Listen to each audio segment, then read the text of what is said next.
I made a joke this weekend that I came out of the womb doing two things: organizing and marketing. Even though the agency was very profitable, we were doing really, really well, I was sacrificing a lot. And I love to work, and that's definitely not the problem. The problem is that I just constantly felt like I was drowning. So in order to create a system, one, I realized I was not organized, even though I came out the womb being Oh. organized. So not being organized had me losing my mind.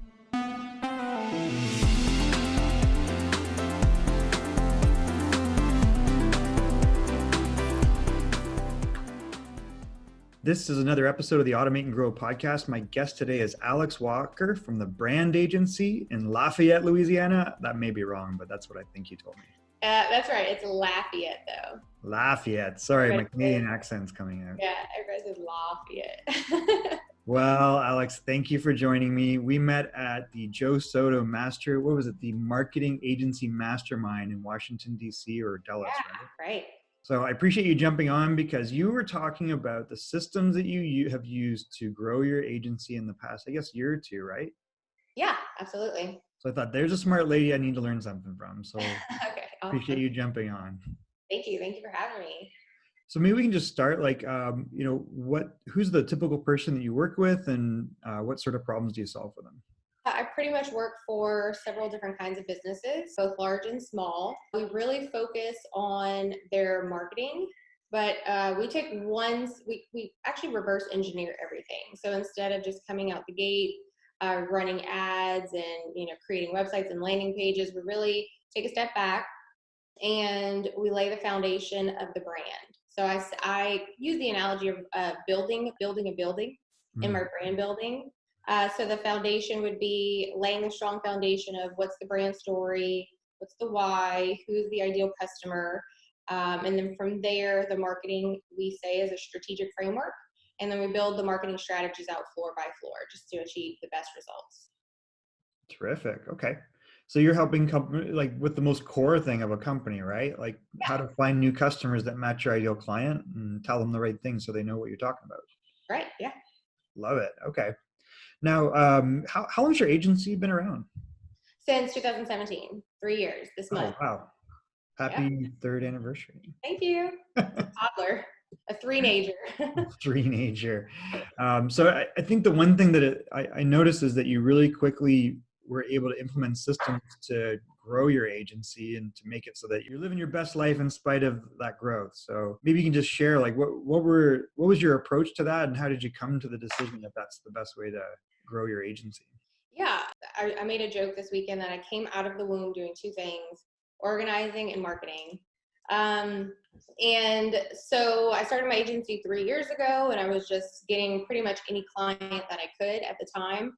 And we really create tailored marketing strategies. So each client was its own entity, and I was just all over the place. And I was really doing everything, wearing all of the hats from sales and outreach to literally chasing down the invoices and cleaning toilets if I needed to. A couple of months ago, over a year ago, I joined a mastermind, and that allowed me, it opened me up to a group of people, just kind of bounce feedback off of them.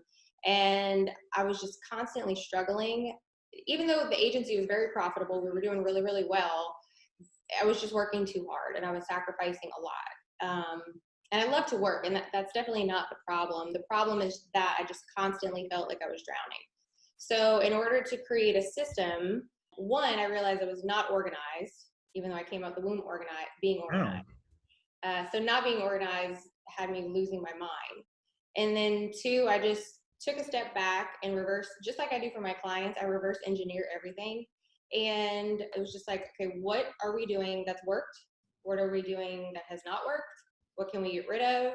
Where do we need to focus our efforts? And really just dissecting it piece by piece and creating a system that worked for us. Oh, that's awesome. That's consistent. I think like I wrote the book Automate and Grow, obviously, and in there, I kind of reference a similar method. So it's interesting you say that. You know what Dan Sullivan is?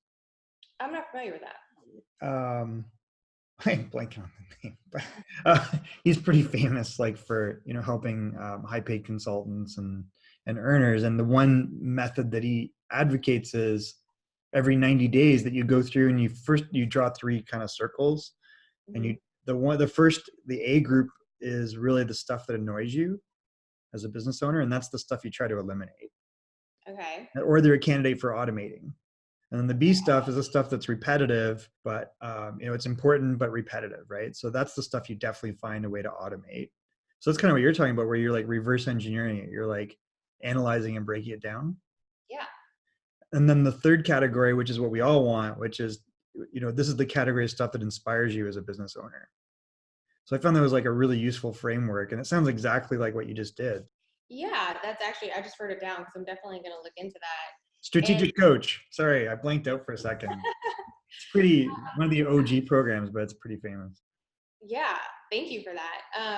Actually, at the event over the weekend, a guy had said, "Oh, I strategized everything from client where I am now to having 30 clients. How do you suggest navigating that?" And I used to do that too a lot. And I'm actually being in the mastermind has actually helped me to let go of a lot of my perfectionism, because I'm a super perfectionist. So I'm very type A. And so I used to do that too, sit down and kind of draw everything out. Actually, I thought about it the other day. I think I was like 9 or 10 years old. We got a house decor magazine in the mail. Okay.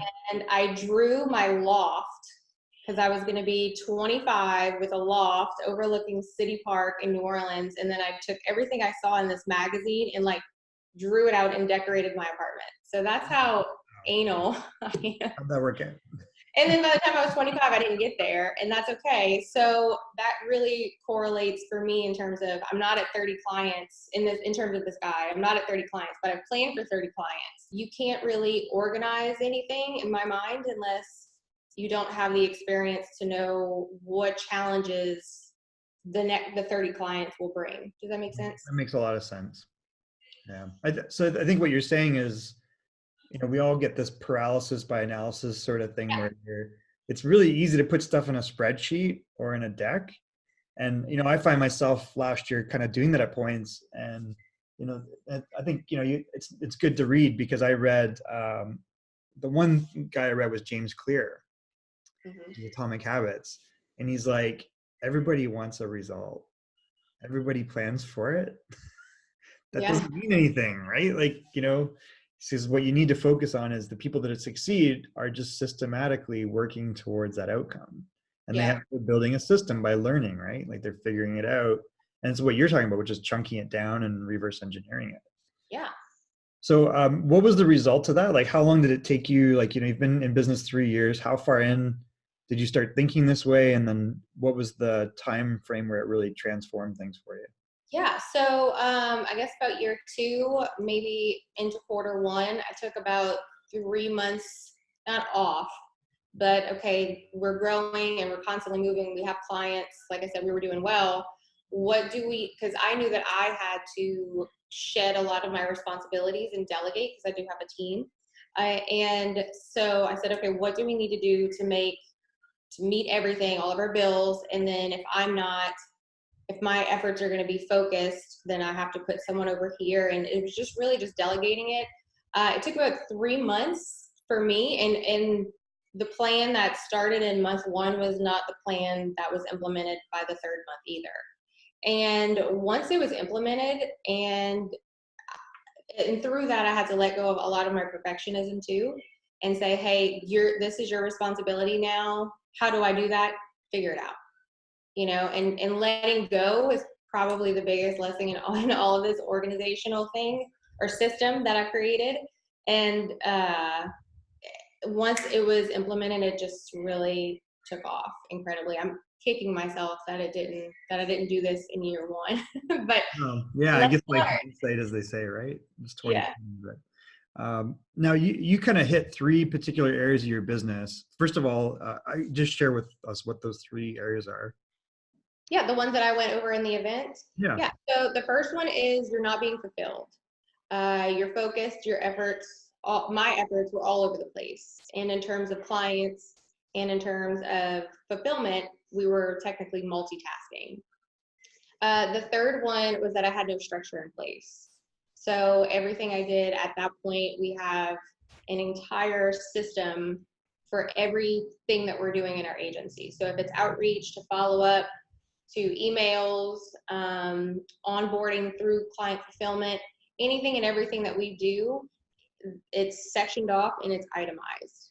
And we have templates in place to where in our project management system, we can just go and copy that template and then customize it for the client. Because obviously not everything is going to be exactly the same. Sure.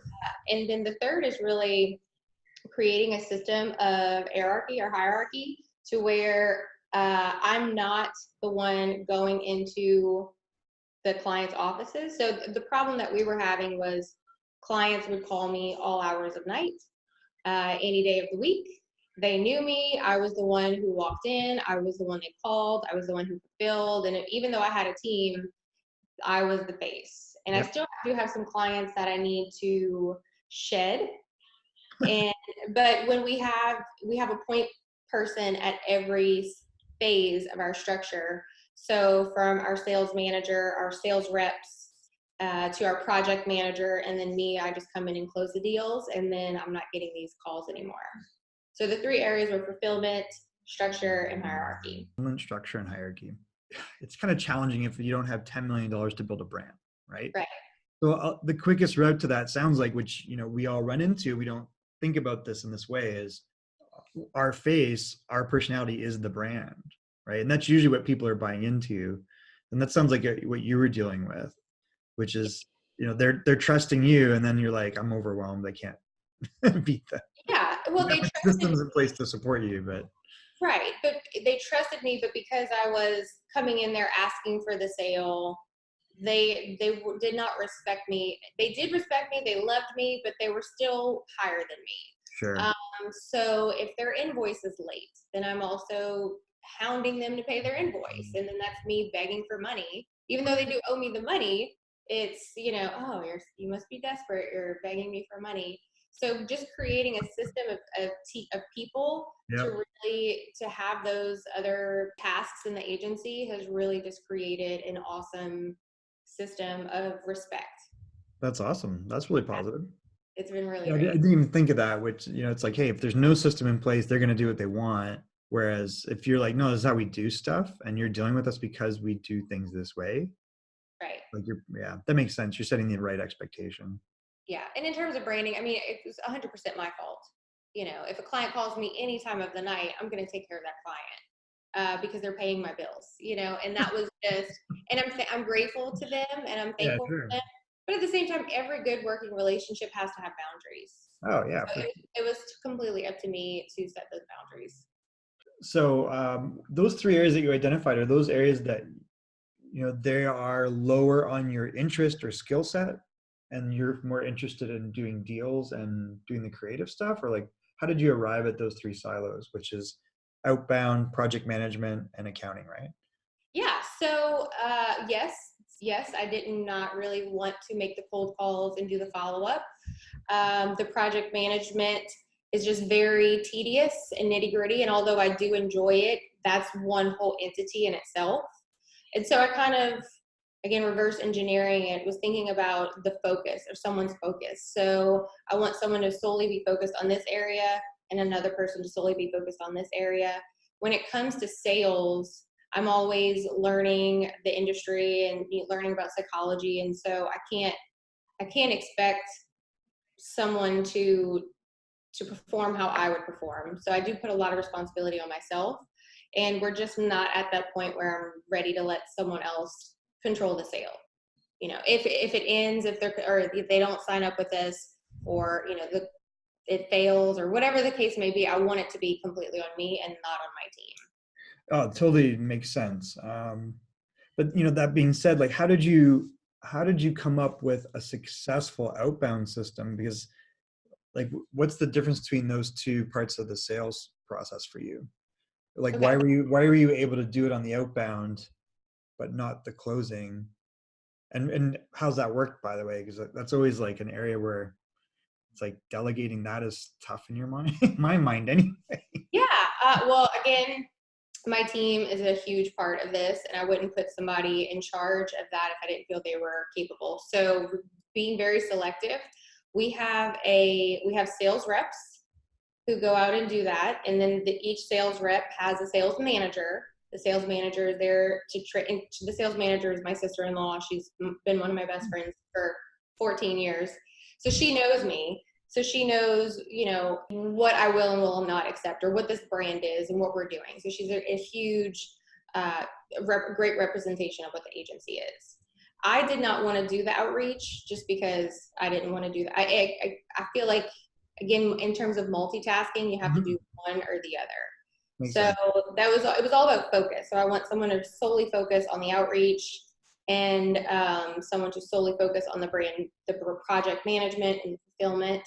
I'm sorry, did I answer your question? Yeah, no, you totally did. So, I mean, part of it is, yeah, I'm sorry if I'm like peppering. No, it's me. I bounced. It's interesting to me because I think even, just from a personal selfish point of view, it's always a part that I kind of struggle with. It's like, if you put me in a situation where I have to understand what someone's problem is and give them a solution, and then know how we're going to deliver that and communicate that to the team, that's probably a much stronger thing for me than understanding what approaches and what touch points I make to get someone on that phone call. Right. Yeah. So, and it sounds like you're fortunate that you had someone that you trust already that was good at that. Right. Yeah. And to be completely honest, years ago when I started a career in healthcare marketing, I was doing about 300 cold calls per day for months. Wow. So when it comes to the word cold call, I'm literally like, I'm not doing it. You can do it. I'm not doing it. But I realized like people were calling me, and then I didn't have a 12-point touch follow-up system. And so I knew the things that I wanted implemented in the agency, but because I was all over the place, I wanted to focus on sales and representing the marketing direction for the agency. And I wanted to clear my plate of the things that didn't have time for, didn't feel like doing. And I wanted them done a lot better than what I was doing. And again, it all comes down to focus. If I were able to just cold call and have a follow-up system and that's all I was doing, then I'd be solely focused on that. Yeah. And I think it's great that you realized that and you were able to say, like, I need this under control, but I'm not the person to do it. So that's how, to your point, it's like, we all get in our way. Yeah. Right. Because you have that reluctance to delegate, especially if you don't have it figured out yourself. Like, not that you were in that scenario, but. Well, no, I mean, it's completely true. I was setting up our email. It dawned on me, and it was all during the me restructuring process. Yeah, I was like, we're gonna start implementing email marketing. I haven't done it. It's been falling on the wayside. So let me go and export my contacts and pull them into the email system. And I realized that in a year, 300 people had contacted me about working, and I was like, hey, yeah, sure, let me know what works for you, or here's my calendar, and never got back to them. Wow. So you had it was just straight follow-up that you weren't. Isn't that painful? I think I've had that conversation. Punch to the gut. Hey, why didn't you follow up on that? I totally forgot. Yeah, I completely forgot. My memory is, and I know as we learned over the weekend, that you have to really work on your memory because that's not an excuse. But I mean, if it's out of sight, it's out of mind for me, unfortunately. Yeah, no, totally get it. So what systems were you able to put in place, or what software kind of helped solve some of that? Or was it mostly simple processes? So we use Pipedrive for our CRM. Yep. And I use Monday.com for our internal project management system. And I mean, I really pulled it down to the bare minimum, because the more, again, when it comes to multitasking and organizing, the more you have, the worse off you are. So I just focused on, we have a CRM, an internal project management system, an invoicing system, and a social media software scheduler system. And I think we have one more that's escaping me, but it's very simple and minimal. Are you using Pipedrive for email marketing, or? Oh, I'm not. No, we're using Klaviyo for email marketing. That's the fifth one. Yeah, that was a good one. So I was like prompting it. Wait, what was that? That's why I was prompting it. I was like, I think that's. Oh, okay. Okay, cool. That's great. So those, and it's interesting you mentioned Monday. I personally use Trello. I'm a big Trello user for our projects. But I keep seeing Monday. So what's unique about that? Like, how is it kind of like cards on stages, or what's the methodology there? Yeah, so I do like Trello too. I noticed that Trello can get a little bit disorganized. Monday is pretty much just a list for us that it can say, okay, here's the onboarding. Here are the steps that we need to do. We need to get the service agreement, get the invoice sent, step by step. I can assign it to a person, and then we can mark if it's been done, if it's been working on, if it's worked on, if we are waiting on the client, whatever step that we're at. And you can do all of that in Trello too, but I find you have to go like in the cards Yeah, and probably, things yeah. like that and change the labels. So Monday is kind of all just on one sheet. Okay, I'll have to check that out because I keep seeing it. I think they're retargeting me to death. They So are, yeah. For me, and it's I more keep of a seeing visual. articles on Monday. Right. Articles. Yeah. We all know how those articles work. Yeah, they're real, I swear. Yeah. So what's in the future for you, Alex? Where do you want to go with this? The future is looking so bright. The Good. future, so we've really created an awesome strategy for this. And it's time to, I have a lot of other agency owners kind of asking me how to do this on their own. So I am creating a course. I'm working on that right now. I'm smart. And I'm also creating some courses for my clients, just because in terms of sales training, how to get your sales train or your salespeople trained, how to set up your brand, just the things that we're doing, the repetitive things that we're doing, the B things. We're gonna make courses out of that and help our Interesting. Okay. clients. Yeah. So, So it's funny because I think, there's always so much you can do, right? And in my head, I'm like, man, I should do these courses, but I haven't really taken the jump to do that. So have you built a course before? yeah, no, I'm actually building my first one now. Oh, okay. I have some little pieces of value content that I put on onto a platform, and I'm working out the kinks. I sent out a link the other day, and then everybody's like, "Oh, the link didn't work." I'm like, "Oh, guys, I'm still figuring it out." Um, but yeah, so it's I find I'm repeating the same things over and over. Then why not help a greater majority of people kind of figure that out? No, I like it. That's great. And then that becomes like a digital product for you, which you can scale. Right? Absolutely. Love it. Well, what did you decide to use for your courseware? I'm on Kajabi. Oh, I have Kajabi. Yep. Kajabi is a great platform. Actually, they're here in Irvine. Oh, really? I think they are. I think I keep thinking I should just stop over in their office, but Ask for an you affiliate may link. not like that. Well, listen, Alex, I want to be respectful of your time. You've shared a lot of really interesting insight. It gives us kind of like a view of how a small but successful agency is starting to find its way and structure it. So your life, you actually have a life outside of the growth of the company. So it's terrific to see that. Awesome. Is there Thank anything you. we haven't touched on that you think we should? If I'm drawing a blank, but feel free to prompt me. I didn't know. I was asking. What? How do people get in touch with you? Oh, you can email me at awalker@brandagency.io. You can also check me out on Facebook and Instagram at the Alix Walker. That's Alix Walker. Alix with an I. Yeah. And yeah, I'm pretty receptive via email and direct messages. Slide into my DMs. Slide into my DMs. Be very careful. And married. That, that doesn't matter to some people. They're crazy. Well, Alex, I really appreciate your time on all this. I'm going to wrap up with a couple questions. The first Okay. one is, how are you, Alex, changing the world? I really want to help people. I feel like Miss America answering that question.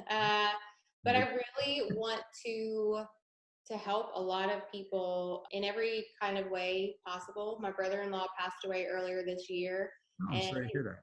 36. Thank you, 36 overnight heart attack, not expected. Wow, And really? Oh my that goodness. really, yeah, that really wakes you up. He gave a lot to the homeless, and we're, now we've kind of started doing the same thing. My family, the Down syndrome community is a big issue to me, or a big community that I just love to hug all those kids and those people. and really just helping agency owners and business owners really just Mm-hmm. navigate this world of confusion and overload and digital noise. Right. Unfortunately, a lot of my clients and a lot of associates pay for services and they never see any results from. So that's a huge, huge thing for me. I'll be the first to tell you, like, hey, you don't need to pay for Facebook ads because no one is going to look for you on Facebook. You know, I'm going to tell them where they need to spend their money to get the most bang for their buck. Well, I love it. So you're impacting a couple of different areas. So that's all really positive. I appreciate you sharing that. Thank you. Okay, so I'm going to wrap up with one thing, Okay. and I probably should have prompted you. I probably should have thought who you know that you can do, but so when we have interesting guests on the show, we like you to nominate people that you know that would also be interesting guests on the Automate and Grow show. We usually talk to experts and entrepreneurs about the person they serve and the problems they solve and how they use tools to automate and grow their business. So who would you, Alix, like to nominate as a future guest of Automate and Grow? Yeah. Oh, that's hard because I have a couple. Maybe Go give it high. back and I Go can high. nominate you.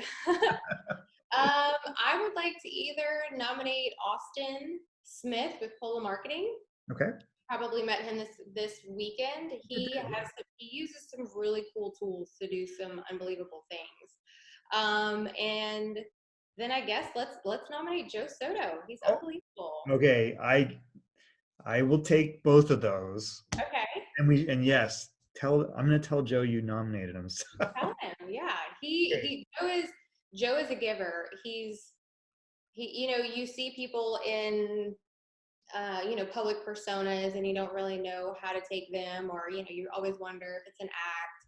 And the more and more I get to know Joe, the more his heart is revealed, and he's unbelievable. His family is unbelievable, and he just really wants to help people in every facet. And so he's actually my mentor, and he has a giver's heart. So Okay, I love it. Those are both great nominations. So Joe and Austin, you've both been nominated by Alix to be guests on do it. future episodes of the Automate and Grow podcast. Okay, now I got to think about this. I think you might be episode 51, so we might have already passed 50. I'll check, but Okay. so we'll try to get them on sooner or later. Alix, thank you so much for spending time with me. Thank you for having me. No problem. This has been another episode of the Automate and Grow podcast. We will see you on a future episode, hopefully with Joe Soto. This has been Automate and Grow.